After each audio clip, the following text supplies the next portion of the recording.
Entonces, estábamos diciendo que la fuerza peso es aquella fuerza con la que la Tierra atrae a los cuerpos, ¿ya? Ahora, ¿cómo se cuantifica la fuerza peso? La fuerza peso se calcula como M por G, donde M es la masa del cuerpo y G es la aceleración de gravedad.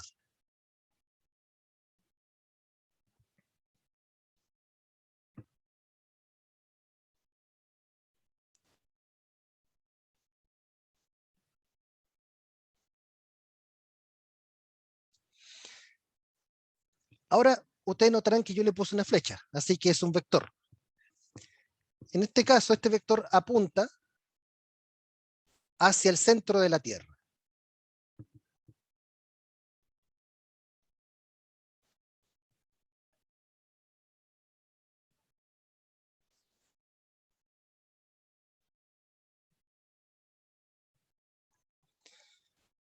Si yo no coloco la flecha, si yo, por ejemplo, hubiese colocado eso, ahí yo me estoy refiriendo apenas a la magnitud de esa fuerza, perdón, de esa aceleración. El valor de G, el módulo de este vector de aquí, es 9.8 metros por segundo al cuadrado. ¿Qué quiere decir físicamente metros por segundo al cuadrado? Significa que cada segundo que pasa, el objeto está ganando 9.8 metros por segundo adicionales a su velocidad. Eso es lo que significa metros por segundo al cuadrado. Significa que cada segundo la velocidad está ganando 9.8 metros por segundo adicionales. ¿Ya? Ahora, el peso, pueden darse cuenta que aquí yo mencioné explícitamente la Tierra. Yo les hago la siguiente pregunta. ¿Un objeto puede tener masa diferente en la Luna que en la Tierra? ¿Sí, no? ¿Y por qué? No. Masa, no, pero peso sí. Masa no, pero peso sí. ¿Por qué podría tener diferente peso? Porque la gravedad es diferente. Porque la gravedad es diferente. En la superficie de la Tierra, el valor de G es 9.81 en realidad, en promedio, porque hay partes donde es un poquito más, partes donde es un poquito menos, depende de la altura, depende de la composición de la, digamos, de la corteza justo debajo de donde estén ustedes, etcétera, pero es del orden de 9.8, ¿ya? Pero claro, si ustedes van a la Luna, el valor de G en la Luna es bastante menor. Entonces la fuerza peso en la Luna va a ser muchísimo menor. Pero la masa va a ser siempre la misma. Una persona de 70 kilogramos tiene 70 kilogramos en la Tierra, en la Luna o donde sea. Pero el peso, o sea, la fuerza con la que el planeta en cuestión lo traiga, va a ser diferente. Va a depender del planeta donde esté. Ahora vamos con otra fuerza. Otra fuerza que es importante, que es la fuerza normal.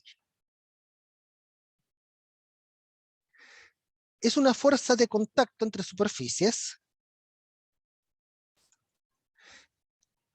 y que es perpendicular a las superficies.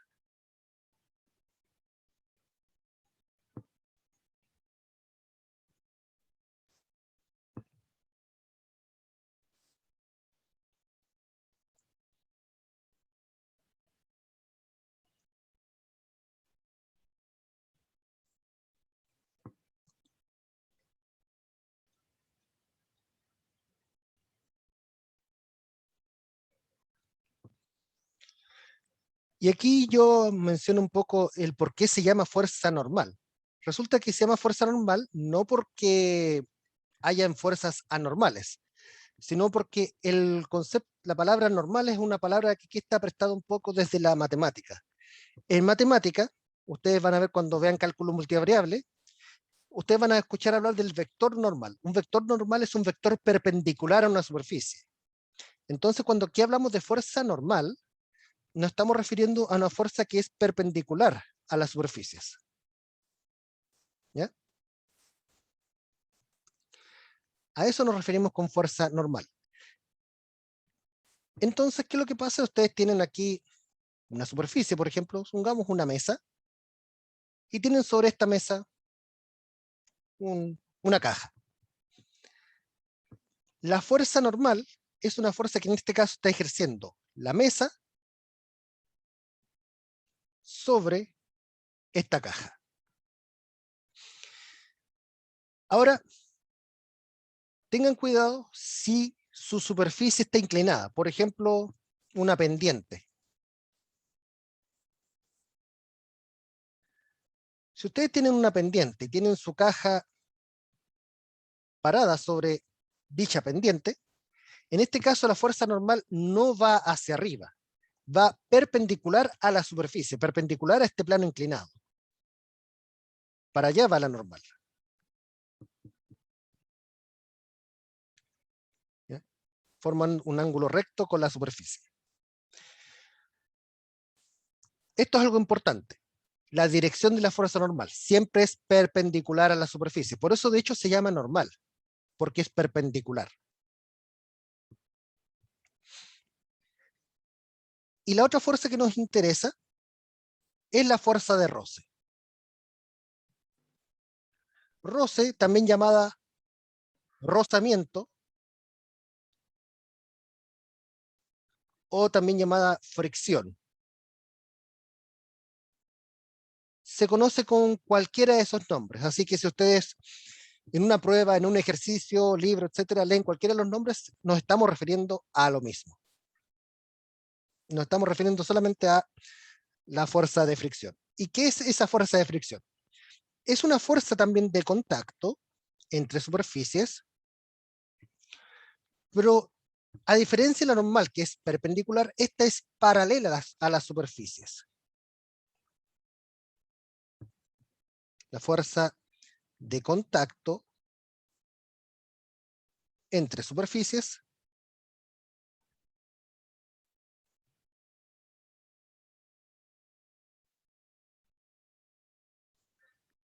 paralela a ellas.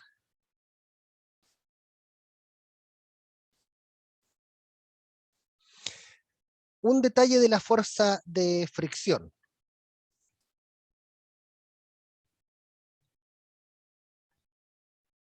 La fricción se opone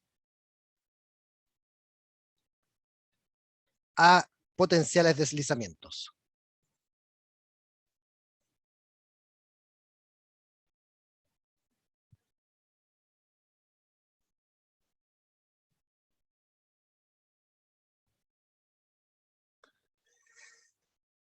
Y aquí yo quiero subrayar la palabra deslizamiento, porque hay gente que dice el roce se opone al movimiento. La verdad es que no, el roce no es que se oponga al movimiento, de hecho es gracias al roce que ustedes pueden caminar. ¿Ya? El roce en realidad se opone al deslizamiento. Si ustedes, por ejemplo, caminan o intentan caminar sobre una pista de hielo sin el calzado adecuado, no van a poder caminar, no se van a poder mover, salvo caerse. No van a poder moverse, no van a poder avanzar hacia adelante ni hacia atrás. Pero en cambio, si tienen el calzado adecuado, o si el lugar de hielo fuese tierra o piedra, etcétera, ahí ustedes sí van a poder caminar. Entonces, no es correcto decir de que la fricción se opone al movimiento. En realidad se opone al deslizamiento entre las superficies. Es algo que tal vez ustedes los van a entender más claro si ustedes caminan a pie descalzo sobre una alfombra. El mismo tacto les va a hacer sentir a ustedes de que en realidad el roce lo que va a hacer es oponerse al deslizamiento entre la planta de su pie y la alfombra. Eso es lo que hace el roce, se opone a los deslizamientos. Ahora, existen dos tipos de fuerza de roce. A saber,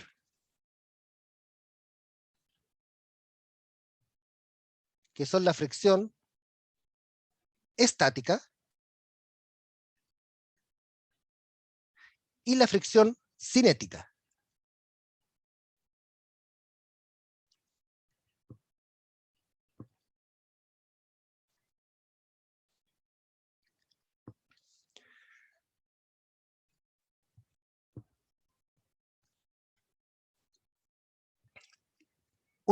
no sé si a lo mejor ya se han dado cuenta, pero si ustedes intentan arrastrar una caja pesada, al primer momento de ustedes efectuar fuerza no la van a mover. Es como que pasan unas fracciones de segundo antes de que la caja se empiece a mover. Entonces, antes de que la caja se empiece a mover, claramente hay una fuerza. Por algo ustedes empujan y no ha comenzado a moverse. Esa se llama fricción estática. Es aquella fricción que existe en ausencia de deslizamiento,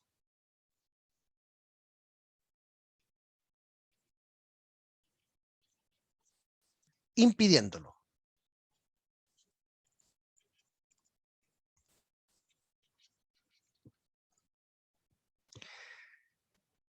Piensen en una caja que pese 200 kilogramos o 300, pero una cantidad más allá de lo que ustedes puedan empujar comúnmente. Y ustedes, más encima esta caja está sobre alguna alfombra, más difícil de empujar. Si ustedes empujan con poquito, no van a poder moverlo. Si ustedes empujan más fuerte, tampoco van a poder moverlo. Y si ustedes empujan aún más fuerte, posiblemente aún no lo puedan mover. Pero eso significa también de que si ustedes cambiaron la fuerza y la caja no se movió, es porque esta fuerza de fricción estática es variable. Por algo, ustedes, por ejemplo, empujaron con 10 newtons, no se movió, empujaron con 20 newtons, no se movió, empujaron con 100 newtons, no se movió. Esta es una fuerza que es variable. No tiene un único módulo. Sin embargo, si ustedes consiguiesen empujar en algún momento con la fuerza mínima que se necesita, van a poder comenzar a moverla. Entonces, ¿cuánto es que vale esta fuerza de fricción estática? Esta fuerza de fricción estática, que vamos a llamarle por el momento F sub E,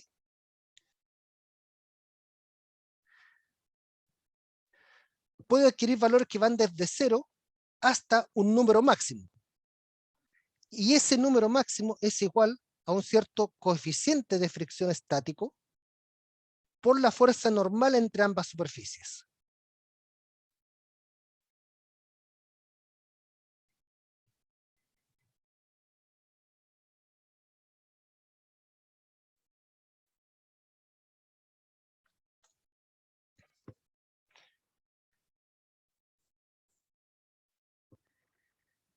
Así como se calcula la fuerza de fricción estática, es una fuerza variable, pero que adquiere este máximo valor.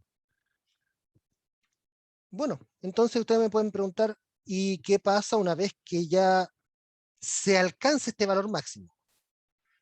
Cuando ustedes empujan a una caja a tal punto que el roce termina adoptando este valor máximo, ustedes empujan un poquito más y comienza el movimiento. Comienza el deslizamiento, mejor dicho. Al comenzar el deslizamiento, ustedes van a notar que mantener la caja en movimiento es más fácil que haberla hecho comenzar a moverse. Y ahí es donde aparece el concepto de fricción cinética. Es aquella que existe entre superficies que se deslizan entre sí.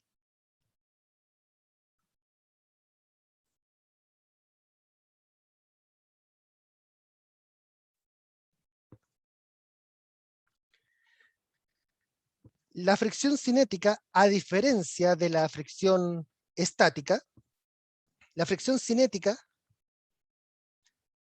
sí tiene una cantidad fija, o sea, sí tiene una fórmula para calcularla siempre, que es fija, que es igual al coeficiente de roce cinético por la normal.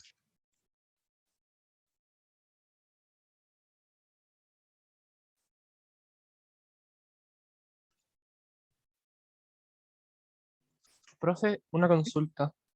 ¿Sí? En este curso nos van a pedir, por ejemplo, en las fuerzas, anotarle la rayita de vector. No, en realidad, porque resulta que algo que había olvidado mencionarles, las pruebas van a ser con alternativas. ¿Ya?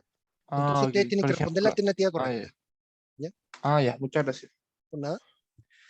Ahora que el compañero mencionó la flechita, ahí vamos a mencionar en un rato más por qué aquí yo no estoy colocándole las flechitas a estas fuerzas, pero por qué a las otras sí se las coloqué.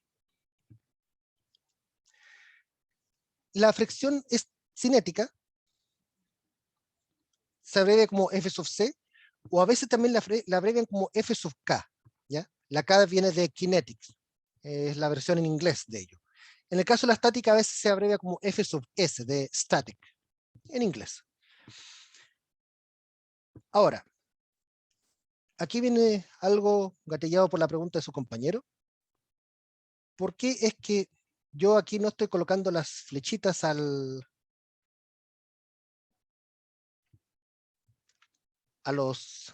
fuerza de roce, mientras que a la otra fuerza sí les coloqué flechitas? Y es por lo siguiente. ¿Para dónde apunta esta fuerza?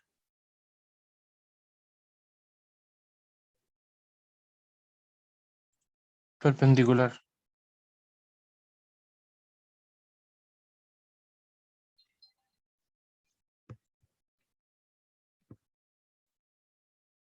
Perpendicular a la superficie, ¿cierto?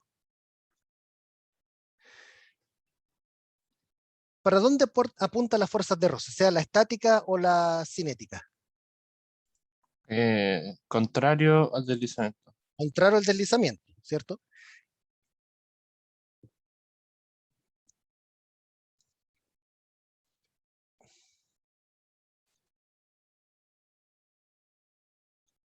Y en definitiva, contrario al deslizamiento, termina siendo paralelo a las superficies.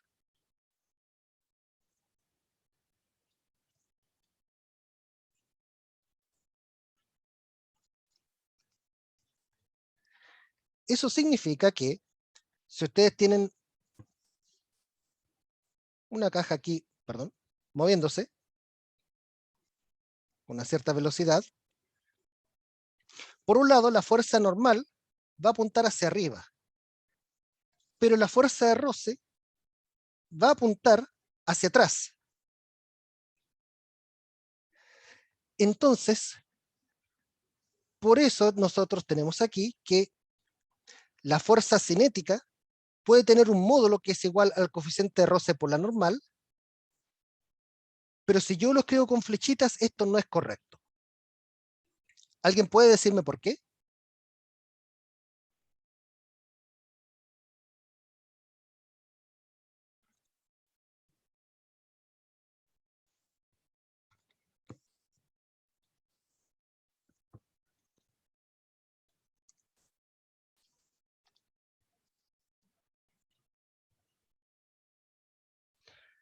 No, no es porque se anulan. Tiene que ver con la dirección en realidad. Les doy unos segunditos más para que lo piensen. Si se aplica la flecha con la normal, ¿perdería la propiedad o no? ¿Cuál propiedad? O creo que va por ahí. ¿Cuál propiedad? O sea, me refiero a que se supone que va en... A ver, es que no estoy seguro de cómo explicarlo, pero creo entenderlo. Es Entonces, porque arriba son los módulos y abajo, por ejemplo, la izquierda tendría que ser negativa la fuerza y no Va por quedaría ahí, ningún. va por ahí. Miren, la fuerza normal es un vector, ¿ya? La fuerza de roce es un vector. Pero el tema es que si yo digo que dos vectores son iguales, estoy diciendo de que son iguales en módulo y también son iguales en dirección y sentido. Resulta que si yo escribo esta ecuación de acá arriba, estoy diciendo, el módulo de la fuerza cinética, de roce cinético, es igual al mu cinético por el módulo de la fuerza normal. Aquí estoy haciendo una relación entre módulos. Pero si yo escribo lo que está abajo, sin esta barrita, estaría diciendo, ¿sabe qué? La fuerza de roce, tanto en módulo como en dirección, es igual al mu por la normal. Y este mismo dibujo me dice que no es así, que la normal va para arriba y la fuerza cinética va para el lado, va para el lado. Por eso es que en este caso esta igualdad no lleva flechas. Porque si llevase flechas, estaría diciendo que son iguales en módulo, pero también son iguales en dirección. Y eso no es cierto. Son iguales solamente en módulo estas dos cantidades. ¿Ya?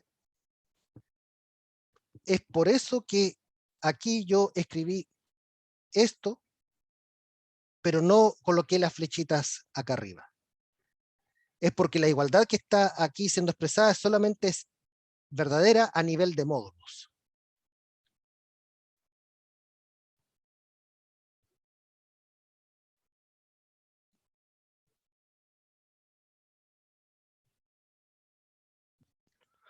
En otras palabras, el largo del vector FC es igual a mu por el largo del vector n, pero solamente los largos, no las direcciones. Esa es la razón de por qué aquí no hay flechas, pero en cambio, al peso yo sí le puse flechas. ¿Por qué? Porque la dirección del peso es igual a la dirección de la fuerza de gravedad, de la aceleración de gravedad, perdón.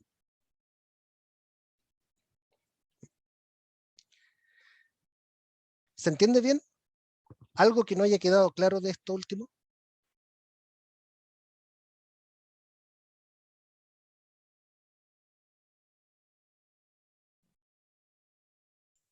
Todo ok, profesor. Muchas gracias.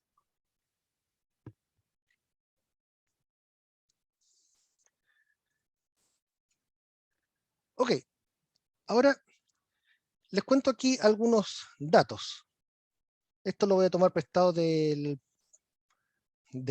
PowerPoint que está en el campus virtual, que a su vez es tomado prestado de uno de los libros guías del curso.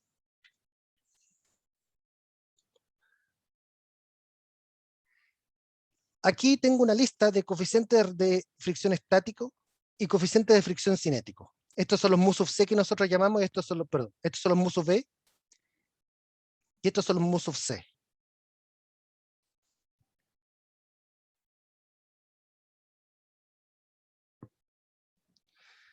Entre diferentes superficies.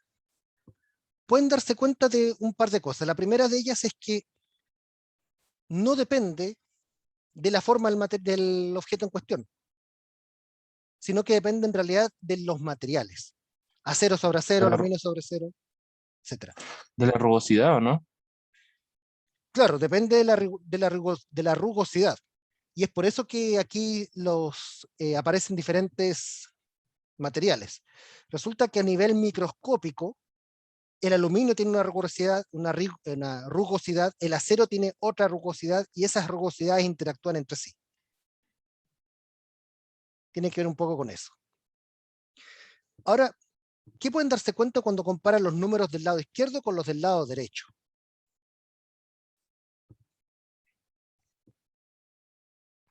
Son más grandes. ¿Cuál es más grande? El estático. Pueden darse cuenta que el estático, salvo en este caso muy particular, el estático siempre es más grande que el cinético. Así que nosotros podemos decir incluso esto, que el estático es mayor o igual al cinético. Y es algo que ustedes incluso pueden verlo con la experiencia cotidiana. Quienes les ha tocado tener que arrastrar objetos pesados, me podrán decir de que echar a andar un objeto pesado, empezar a arrastrarlo, cuesta más que una vez estando en movimiento, mantenerlo en movimiento. Se debe a esto. Se debe a que el coeficiente estático es mayor, que el cinético. Ese es el motivo. Ahora vamos con las leyes de Newton.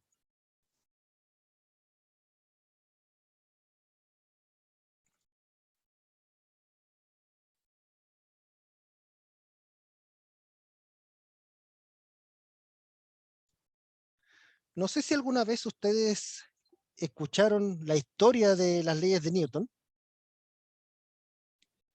¿Ya? Pero a Isaac Newton, un físico inglés, él de hecho, en una situación muy parecida a la de ustedes, se encontraba estudiando en la universidad cuando una epidemia de peste bubónica azotó Europa. ¿Qué es lo que hicieron las universidades? Tuvieron que cerrar las universidades y mandar a sus estudiantes a la casa. No es una situación tan diferente en la que estamos nosotros ahora. Ahora, Newton pertenecía a una familia acaudalada, para él su casa era una gran casa con grandes jardines, y además Newton era uno de esos genios que nacen una vez cada 200 años en el mundo, y mientras estuvo en su casa, empezó a estudiar leyes del movimiento. Y después de muchas observaciones y cálculos y todo eso, llegó a plantear tres leyes fundamentales, que son las que nosotros conocemos ahora como las leyes de Newton. Originalmente él la escribió en latín, y su forma de redactarlas era bastante diferente a la que las conocemos ahora, pero nosotros ahora simplemente las vamos a escribir como nosotros las conocemos. La primera de ellas es la ley de inercia.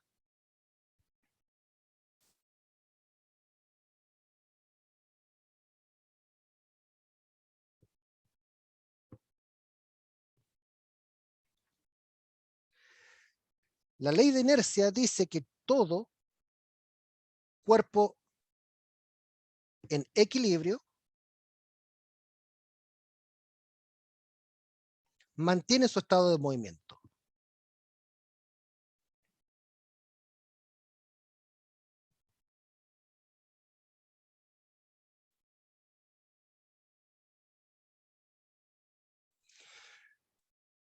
¿Qué quiero decir yo con mantener estado de movimiento? Que mantiene su misma velocidad, ¿ya?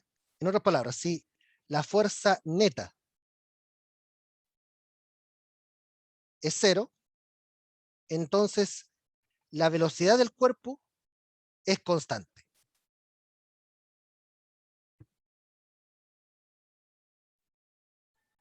Ahora, esa constante puede ser cero también, ¿ya? O sea que si un cuerpo se mantiene quieto es porque está en equilibrio también. Ahora, cuando hablo de velocidad constante, también estoy hablando no solamente de su módulo, sino también de su dirección. En otras palabras, estamos hablando de un movimiento en línea recta.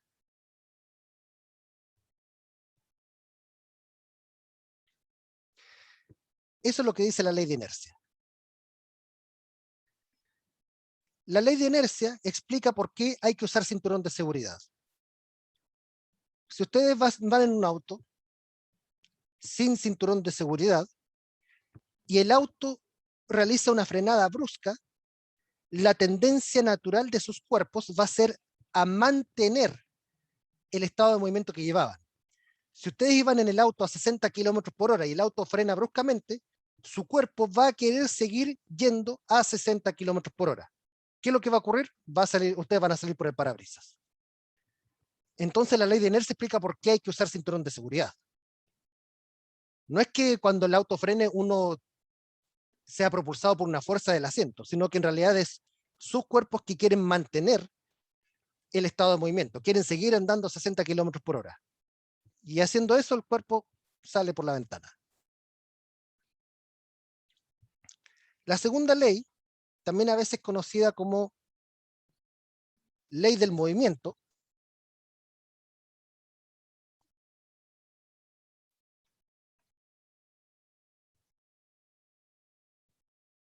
nos dice que la aceleración que adquiere un cuerpo es proporcional a la fuerza neta que actúa sobre él e inversamente proporcional a la masa del cuerpo.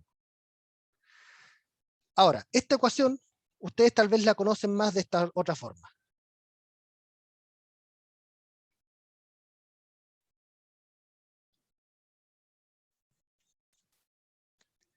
Que la fuerza neta es igual a masa por aceleración. Resulta que esta forma de la ecuación es más útil, pero así fue como fue planteado originalmente. Mientras más fuerte la fuerza neta, mayor es la aceleración. Mientras más pesado el objeto, menor es la aceleración. Y la tercera ley de Newton es el principio ley de acción y reacción. Lo que dice la ley de acción y reacción es que todas las fuerzas vienen en pares.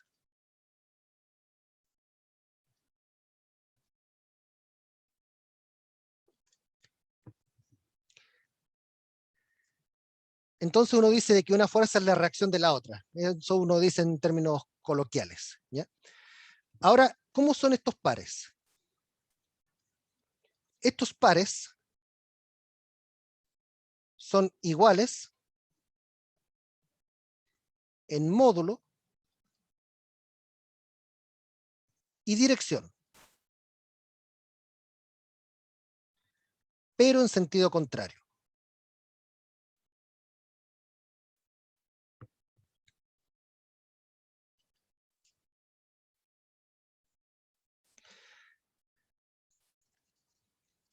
Entonces, piensen en la siguiente situación. Tienen dos objetos interactuando.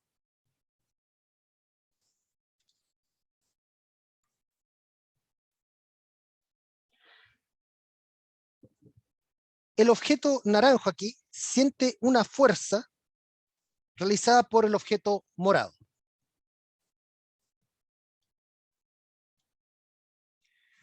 El objeto morado, en cambio, siente una fuerza realizada por el objeto naranjo. A esta voy a llamarle F1, a esta voy a llamarle F2. Lo que nos dice la ley de acción y reacción es que F1, perdón, que F2 y F1 tienen la misma magnitud, mismo sentido, pero mismo magnitud, misma dirección, pero sentidos opuestos. Ahora, algo que es importante y que de verdad es muy importante mencionar, es que siempre estas fuerzas son de pares entre objetos del mismo par. Me explico. Si ustedes llevan una bolsa, uno puede considerar de que la acción es la fuerza que ustedes emplean para levantar la bolsa. La reacción es la fuerza de la bolsa sobre su mano. Piensen en ustedes empujando alguna cosa con el pie. La acción es la fuerza de su pie sobre el objeto. La reacción es una fuerza del objeto sobre su pie. ¿Ya? Y esto se lo menciono para aclarar una confusión muy común. Imaginen que tienen ustedes aquí una mesa. Aquí estoy intentando dibujar una mesa por si acaso. Y consideren que sobre esta mesa ustedes tienen un libro.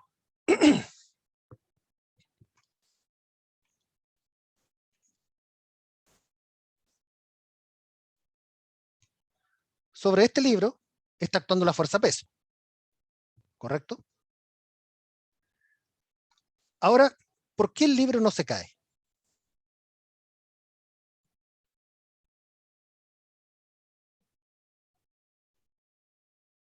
Porque está sobre una superficie que no es débil. Claro, una superficie que no es débil. La acción de esta superficie, nosotros la describimos a través, a través de la fuerza normal. Ahora, vamos viendo. ¿Quién efectúa la fuerza peso y sobre quién? ¿El bloque hacia la mesa? La fuerza peso, ¿quién efectúa el peso? Recuerden. Y recuerden que el peso es la fuerza con la que ¿quién nos tira hacia abajo? La gravedad. Es la fuerza de gravedad. Entonces la fuerza peso es efectuada por la Tierra, Que empuja todo hacia su centro. exacto, lo empuja todo hacia su centro. Entonces el peso es una fuerza efectuada por la Tierra sobre el libro. ¿Ya? ¿Qué pasa con la fuerza normal? ¿Quién efectúa la fuerza normal y sobre quién?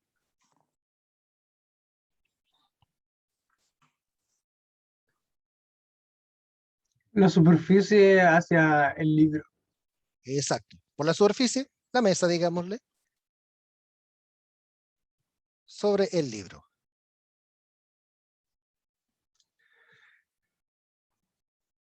Mirando esto, ustedes pueden darse cuenta que el peso y la normal no son un par acción y reacción, porque están actuando sobre objetos diferentes del par. El peso es de la Tierra sobre el libro. La reacción sería una fuerza del libro sobre la Tierra. La normal es una fuerza de la mesa sobre el libro. La reacción es una fuerza del libro sobre la mesa. Y eso es lo que yo quería mencionarles. La reacción es una fuerza del libro sobre la Tierra.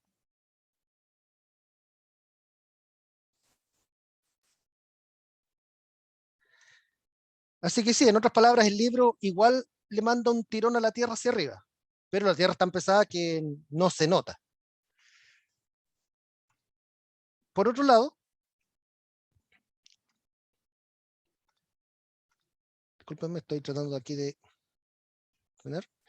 En cambio, la normal es una fuerza efectuada por la mesa sobre el libro. La reacción, en este caso, es una fuerza del libro sobre la mesa. Siempre en los pares acciones y reacciones uno tiene que invertir los objetos. Si uno aquí hablaba de libros, en el caso de, perdón, de tierra y libro, es libro-tierra. En el caso de mesa-libro, libro-mesa. Así es como uno calcula o como uno plantea los pares acción y reacción. ¿Ok?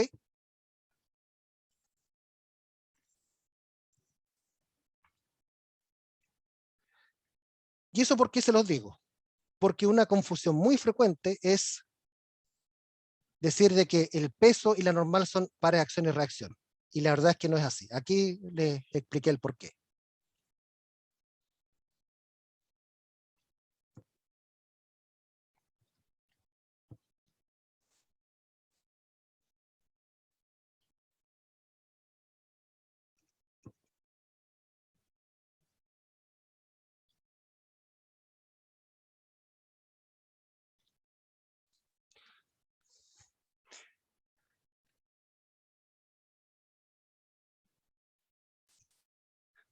Ok.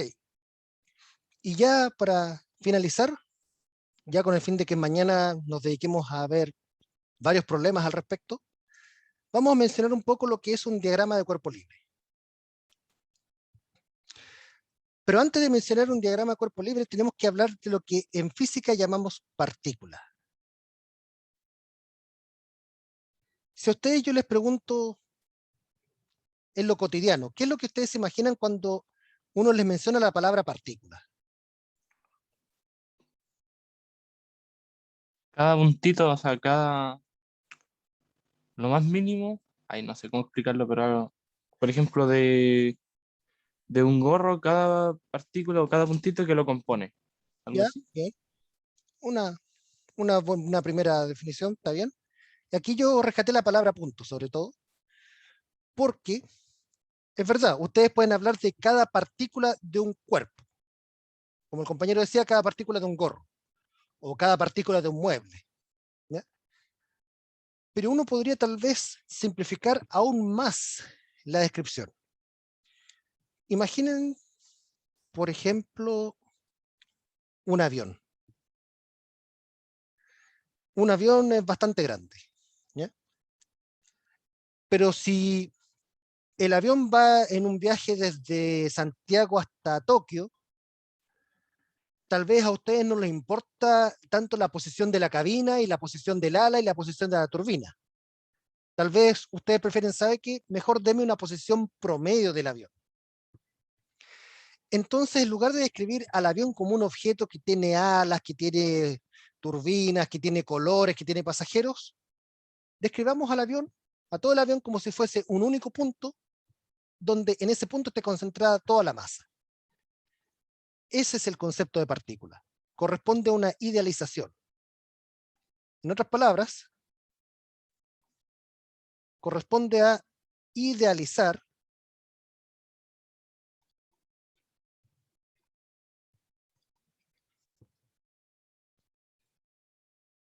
a un cuerpo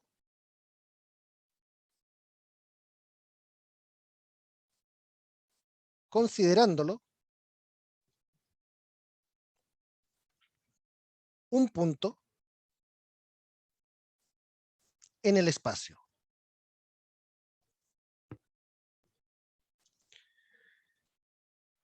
Entonces, en la primera parte de este curso, nosotros vamos a estar básicamente hablando de dinámica de la partícula.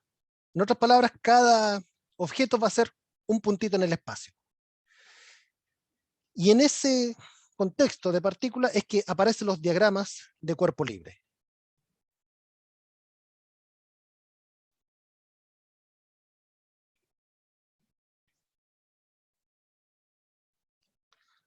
O DCL, como vamos a abreviar.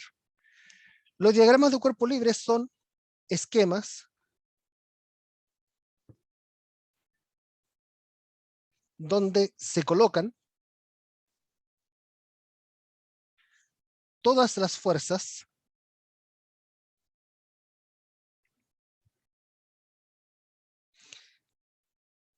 que interactúan directamente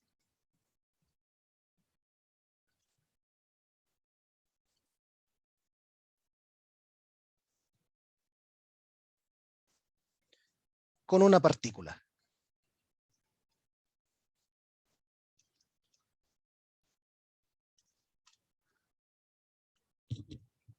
Entonces, aquí para finalizar la clase de hoy les voy a plantear un mini ejemplo. Imaginemos aquí dos cajas. Estas dos cajas van a estar unidas por una cuerda. Voy a cambiar el color de la cuerda así.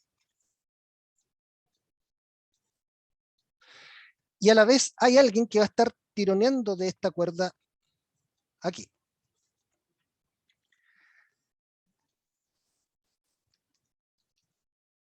A este cuerpo lo vamos a llamar M1, a este de acá M2. Entonces, al momento de dibujar los diagramas de cuerpo libre, tenemos que considerar todas las fuerzas que actúan en cuestión. Empezamos con M1. M1, primero va a ser afectada por la gravedad. Por el hecho de que estamos en el planeta Tierra. Así que va a ser afectado por la fuerza peso. Ahora, el cuerpo 1 no se está hundiendo gracias a esta superficie. La acción de la superficie nosotros la describimos mediante la fuerza normal. En este caso, normal sobre el cuerpo 1. Podría eventualmente, si esto se está moviendo hacia la derecha, haber alguna fuerza de roce sobre el cuerpo 1. Y además tenemos esta cuerda que está aquí, en color verde.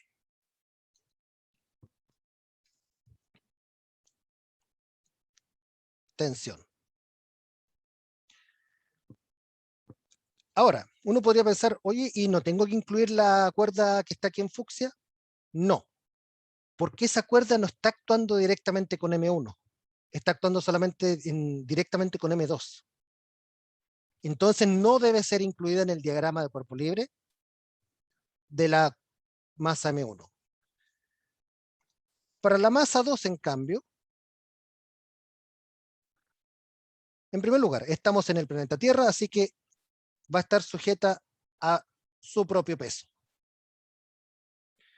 La masa 2 no se está hundiendo gracias a la superficie. Esa superficie, o el hecho de que no se está hundiendo, se debe gracias a la fuerza normal efectuada por la superficie sobre la masa 2. Podría también existir una fuerza de roce sobre la masa 2.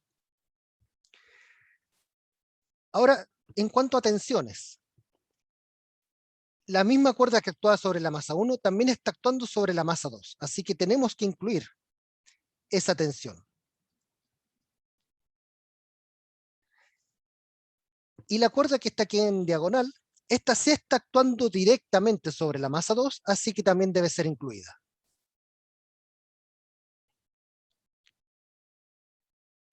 Vamos a llamarle T2 a esta de acá. Y a la verde la vamos a llamar T1.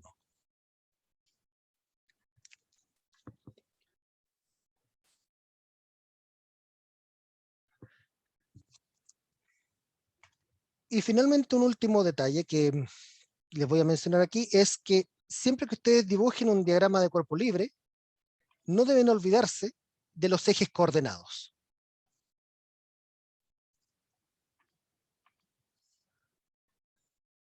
Los ejes coordenados son X e Y. Y la recomendación que les damos siempre a ustedes es que dibujen los ejes, ojalá, de modo tal que las aceleraciones estén justo montadas sobre uno de los ejes. Por ejemplo, aquí, el movimiento se va a dar a la derecha, si es que esta tensión T2 no es tan fuerte y no levanta la masa 2. Entonces, como el movimiento va a ir hacia la derecha, la aceleración va a ir también seguramente hacia la derecha. Entonces mejor montamos el eje X horizontal de modo de que la aceleración esté solamente sobre el eje X y no sobre dos ejes.